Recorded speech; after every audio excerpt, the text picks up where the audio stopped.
Around here in New York, we're seeing lots and lots and lots of different kind of cars. Everybody is trying to build a three-row crossover, something the size of the Jeep Grand Cherokee or the Durango, in order to compete. Because three-row crossovers, three-row SUVs, that's the new big thing. So Kia already put out the Telluride, and I've been seeing Tellurides everywhere. The Telluride is probably the biggest car Kia's ever made. And now you have the brother or the sister, whatever you want to call it, genderize them. You got the Palisade. This is the Hyundai Palisade. Now, there's so much shit on the road at this point that basically a car like this really blends right in. I mean, this car, it's very straightforward and looks and everything. You know, I mean, these cars, they basically look very similar. They blend right in with each other. Look, there's an Equus right there. You don't see those. That's the old one too. You don't see those much more. But here's the thing. It's like this car blends right in. It looks a lot like the Cadillac XT6. Like you see these narrow eyelids and then the vertical right there. This looks a lot like the styler went towards Cadillac XT6 in design. But obviously, you know, the interior is going to be obviously a lot different because, to tell you the truth, Cadillac's interiors are comfortable, but they're kind of bland. So you look in this. Now, I already did the Kia Telluride. I already made a video about that. Not many people viewed it. And the thing about it is these videos about these cars, it's like, yeah, these are great econo boxes and everything, but it's like you don't really get a whole lot of views on Kia and Hyundai here in America. You really don't. But I have to say, they do make very good, lovely looking cars and everything. So this has like a push button right there that has some form of automated slider. So my guess is, yeah, you just push the seat back and it locks back into position. That's pretty cool. And you push this button, the whole thing just slides up like that. It's all spring loaded. Let's put that back. And then you got this button right here. What's that do? Okay, it does the same exact thing. So you can either push here or you can push the top or the bottom, and it does the exact same thing. That's pretty cool. Okay, so that's how you get into your third row. Now, I have the same crossbar in my Jeep Grand Cherokee. So as it appears, you can't have that crossbar and the third row seat up at the same time. So if you want some space back here for the third row, you're going to obviously end up sacrificing what's behind the people who are sitting in the third row. And most likely, you know, I can tell from the ceiling, if you're taller than about 5 feet tall, your head is going to go right up into that ceiling. So basically, this is good for kids. But most of these cars are about, you know, it's about the same in that regard. Most of these things are good for kids. So what about this? Got heated and cooled seats? Really? Holy shit. They got heated and cooled seats in the back for the second. Oh my God. So I got to fight with all these other companies about getting the heated and cooled seats, and the Hyundai Palisade is giving you heated and cooled seats in the back for $48,000 with tax and everything. I don't even have to fight with you. I'll be goddamned. I got to fight with Cadillac. I got to fight with Lincoln about heated and cooled seats. That's some bullshit. Look at this. They got USB ports in the freaking chairs. Look at this. They got USB ports right here. Look at that. They got the USB port right there. They got a USB port for your dumbass kid who's playing Fortnite and doesn't look up and look outside and ask, "Hey, mommy, what's out there with the world? Tell me about the world." Because you're being a shitty parent and you're not paying any attention to your kids. So what do? You go out and get televisions and stuff for the back of your seats, and you got your kids all plugged up, wired up, talking shit on Facebook, playing these violent video games, planning to shoot the place up with a goddamn AR-15.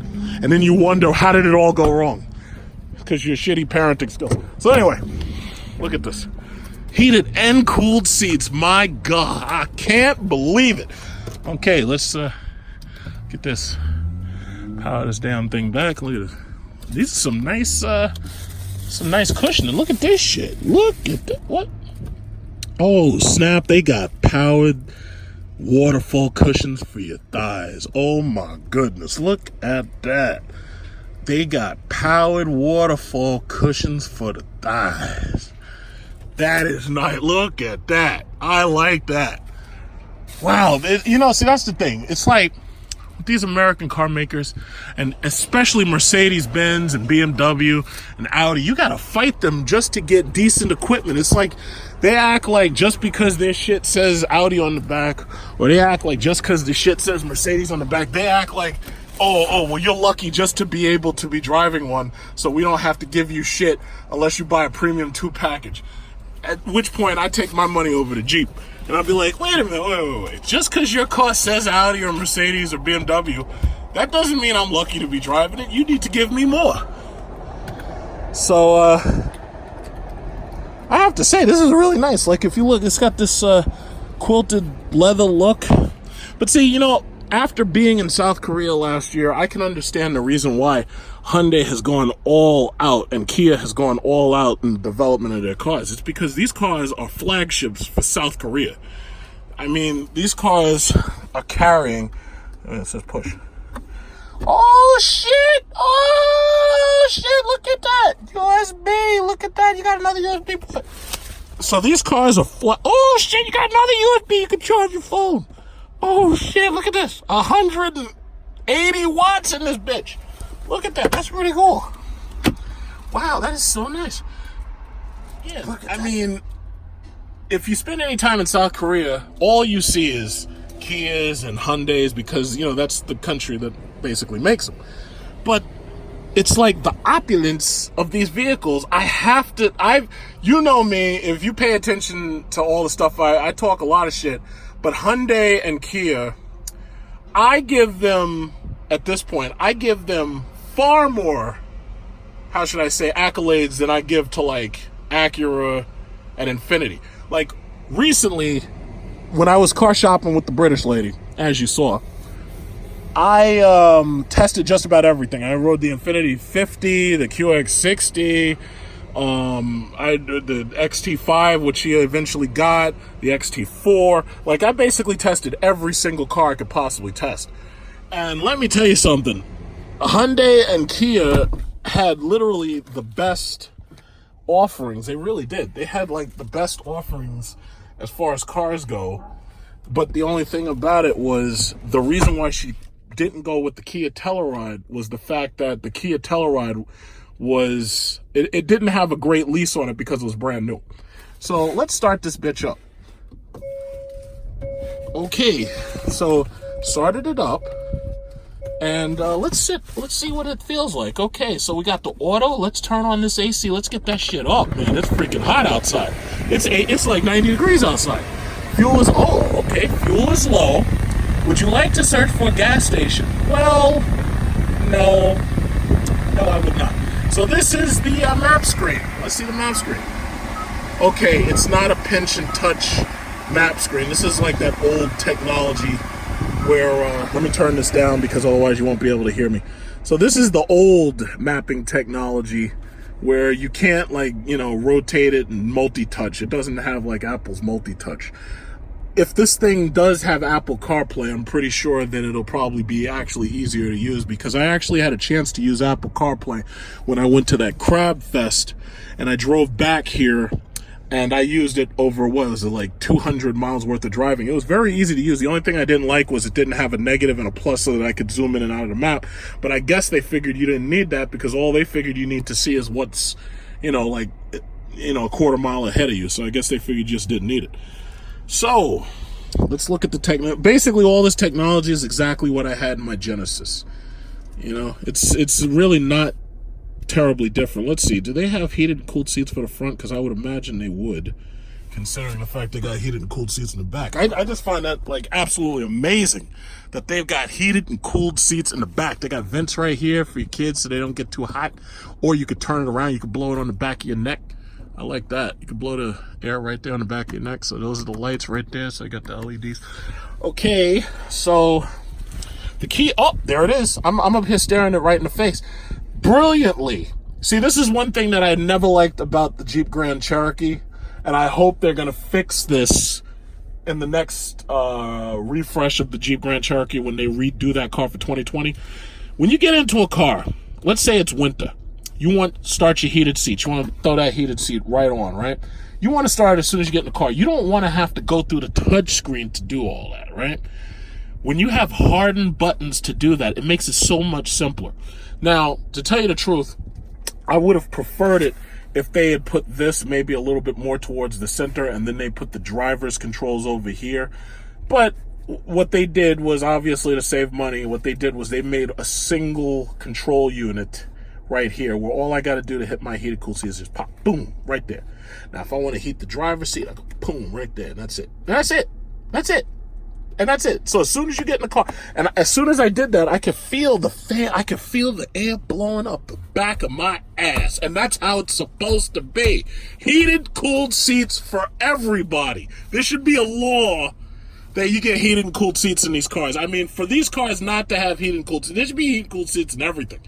There's no way I would ever buy another car that doesn't have heated and cooled seats in it.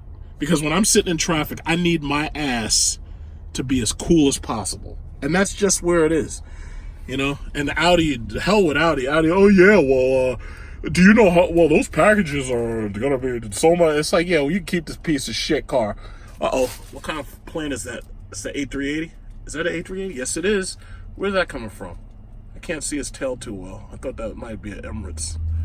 Oh, I love that A380, man. Next time I fly business class, it's A380 all the way. Okay, so what we have here, we got this knob for sport, comfort, economy. Let's say you throw that in car. Oh, we got graphics up here. So this is sport, turns red. This is smart. It does that. This is sport. Comfort mode is blue. Okay. Eco should be green, obviously. That's Ford started that. And then you got snow. Okay, snow mode. Okay, and push button, this, that, and other, park, reverse, neutral, drive. That's the interior. It looks pretty good. I really like this. I really like this. $48,000 with tax. $48,000. That is not bad. I'm doing my best to get comfortable in the car. What I will say is this. Okay, I've got my seat back as far as it'll go. And I will say this, because you know me, I'm going to complain when I feel like complaining. I have more space for my leg. Like, you see you see how my legs is? You see this? It's not like when I was on that plane, when I was sitting on that plane in business class. I'm sitting on business class. I got my legs all the way up into the next guy's seat and everything.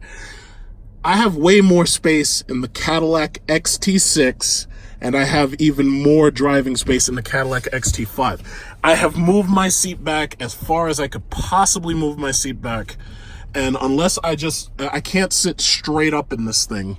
I can't really sit straight up. But I've moved it back as far as I could possibly move it back. And I have to say that if I was going to buy a car right now that was a 3-row crossover, I would more likely go for the Cadillac XT6. Now, before somebody says, oh, yeah, well, you just hating on Hyundai. No, let me say it like this. I really like the fact that they're giving you the heated and cooled seat. Let's check out the ones in the back. I like the fact that giving you the technology. Thus far, everything I'm seeing feels exactly like it was in the Genesis that I leased. And pretty much the same as the Azera that I leased. Like, if you look through some of my videos, you'll see the Genesis videos that I made and the Azera videos that I made way back.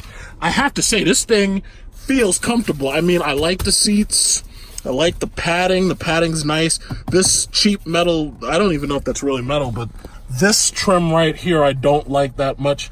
But everything else I like this quilted thing and this quilt, all of this is nice. And then they got a cup holder right here for us fat Americans that have a 32-ounce cup or something, and we're drinking all that sugar and getting diabetes.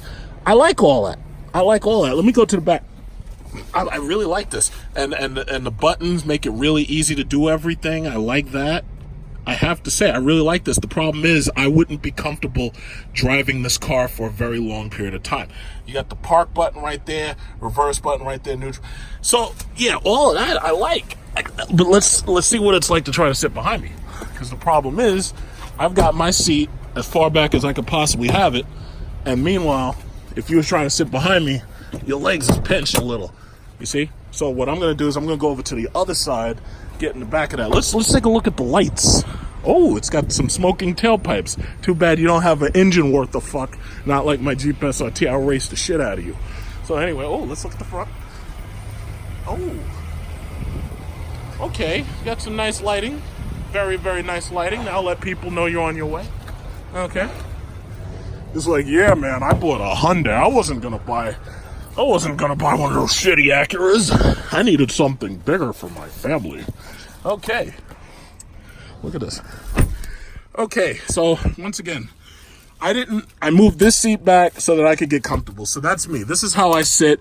Jeep Grand Cherokee has been probably the most comfortable car other than the Mercedes S-Class that I had.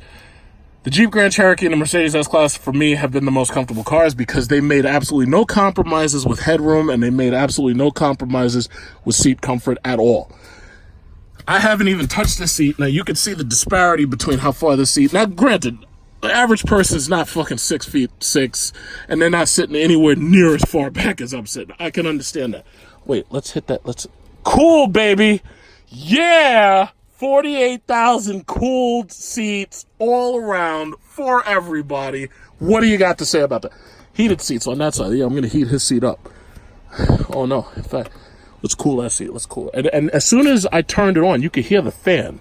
If you listen very closely, you can hear the fan. Listen.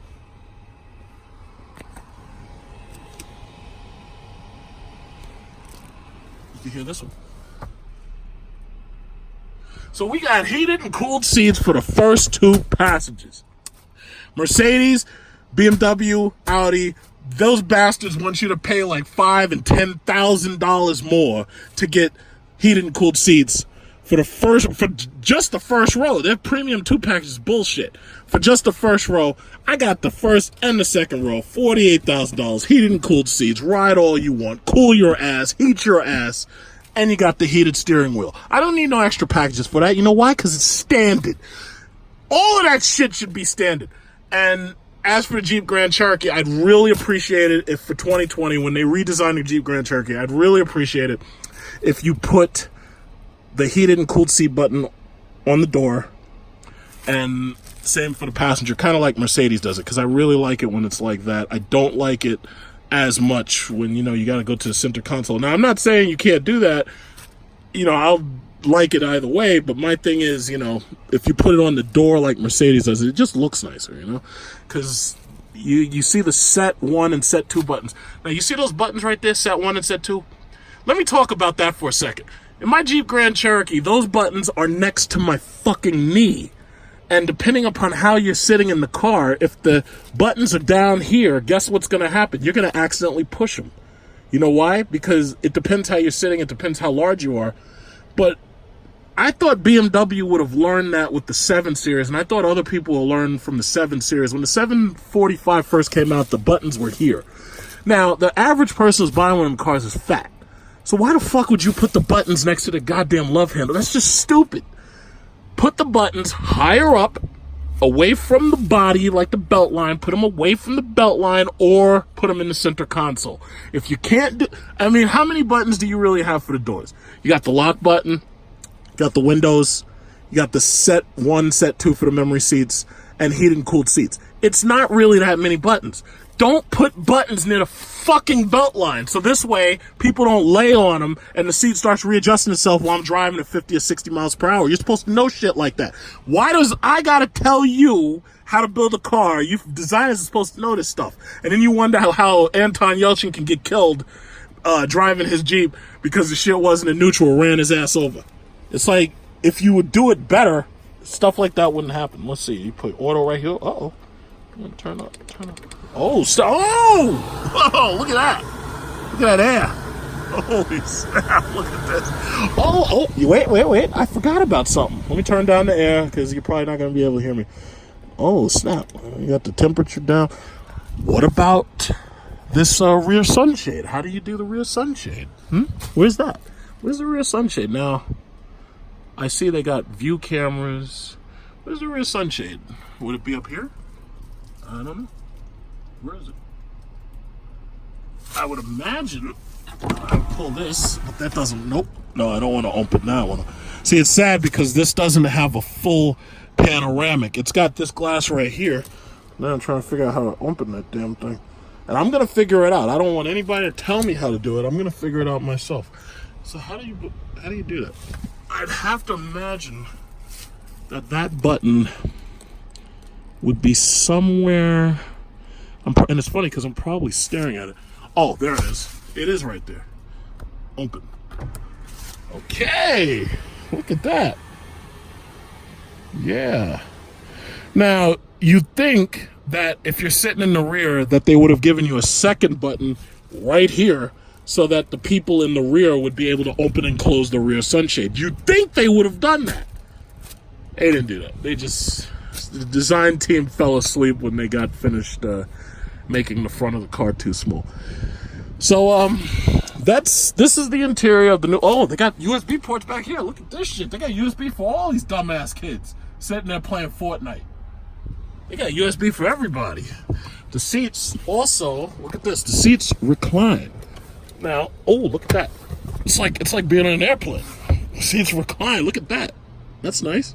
I can recline my seat. Sit back a little. I can sit. Ooh, snap. Look at this. Oh, snap. I can recline. I got the USB port right there for the third passenger. Okay. That's nice. Okay, let's get out of this.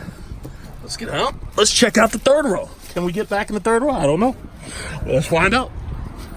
Let's find out if I can get in the third row. Okay, we're going to do this. We're going to do this. Oh, so this doesn't go that far forward, but just enough to be able to get back here. So how do you open this? Well, let's see. It's just like my Jeep. You just pull that thing and it just comes down. Okay. All right. Okay, so we'll just put that down. Okay, let's look at this third row seat here. Now, there's usually a pull latch right here, but there's also this. Oh, shit, it's powered! Oh, shit! Look at that. Look at that, it's powered. It's rising, boy. Look at that, it's rising, boy. Okay. All right. Okay, so that thing is in the way. So let's go back here. Let's go back here. God damn you. Open up. Okay, let's see how they open the back.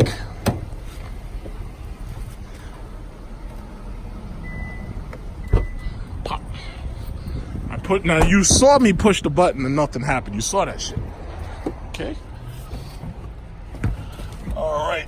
Let's get this right here. I don't know where you're supposed to store this if you're driving and you don't need it. Second. Oh, okay, so the buttons do work. Okay, so this one folds up and folds down. Okay, that's nice. I'm gonna sit back there just to see how much space there is for me. Just to see. So as you can see, this is all the cargo space you get if you so had to sit back there. Usually there's only enough space in the back of these things for amputees, typically. And I've also noticed something else. This thing doesn't completely fold down unless this seat is further up. So in order for me to fold this down, I have to pull this seat up a little bit more. Okay. So let's fold this up. Now, you watch some of those professional YouTubers and they're just sitting there telling you all about dimensions and all that, and they're trying to be as nice as possible because they're afraid the car manufacturers won't give them any cars to borrow. But me personally, I could care less about any of it. Oh, snap. Oh!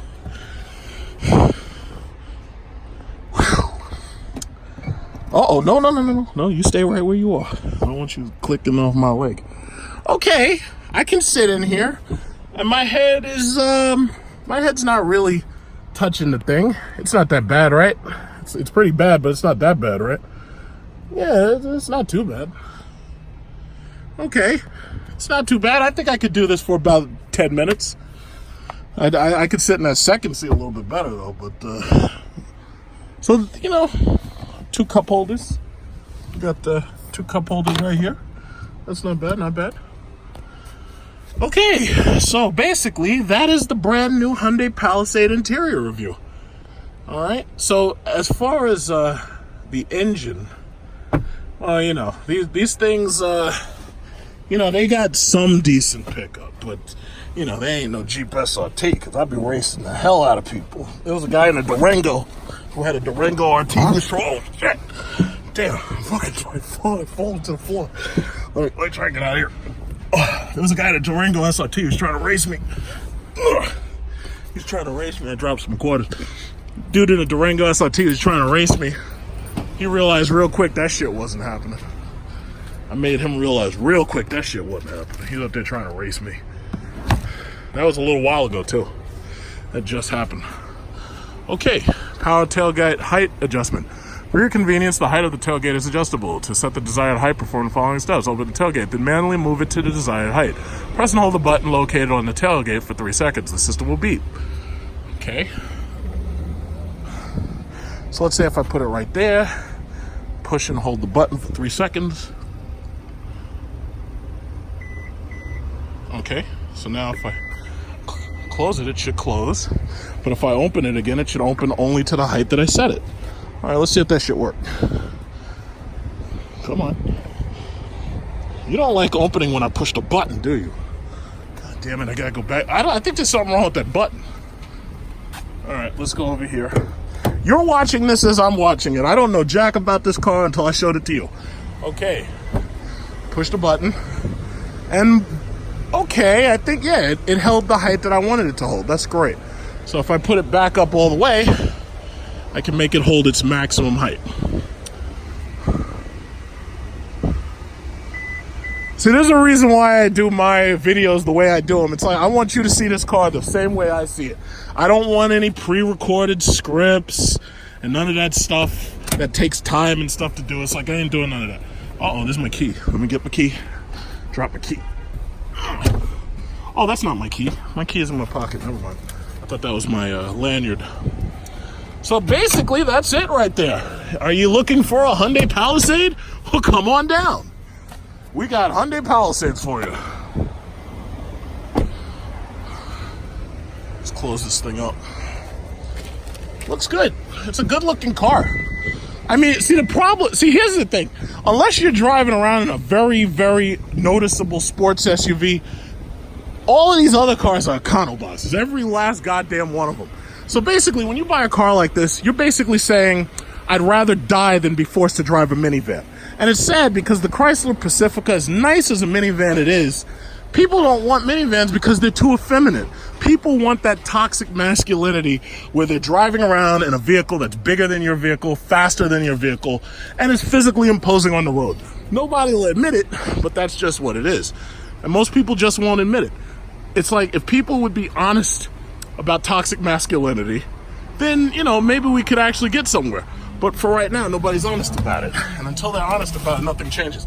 Nothing ever will change. Men have evolved the same way. In fact, he's probably chasing that down right now. Look at that. Look at that. He's on the prowl. So anyway, yeah, toxic masculinity ain't going nowhere. So the feminist liberals, they could do whatever they want to try to get rid of it. It's not going to happen. But people need to understand that toxic masculinity sells cars. Ram has what's called on their car, they have a sticker, big power package. Women ain't buying nothing that says big power package. That's a man thing. Men are buying stuff like that. Men are trying to dominate each other by buying bigger, more powerful, faster cars. Women ain't doing that. But you see, you people, you keep trying to deny yourselves. You keep trying to deny the reality of what you are. And the more you do that, well, the further from grace you'll fall. So anyway, comfort mode. Let's put it in economy mode. Oh, that's sport mode. That means I'm as fast as possible for a shitty little econo box engine. As fast as I could possibly be. Okay. So basically, say I were to put her in, let's look at the drive cameras. Let's look at the cameras. Okay, view. What kind of views we got? What kind of views? View. Okay, I don't see anything. Nothing changed. Oh, so you know what that is? That button is linked to this button, reverse. So if you push reverse, the car will show you the reverse view. So let me put her back in park. It's that simple. It's just like Lincoln has on their electronic shifters. It's just push button. It's like, you know, I like the new Navigator, how they have it like laid out as piano keys and everything, but everybody's got a different style. The Navigator is the one new big truck that's come out where if you buy it, you won't regret that there is no faster version of the Navigator, you know?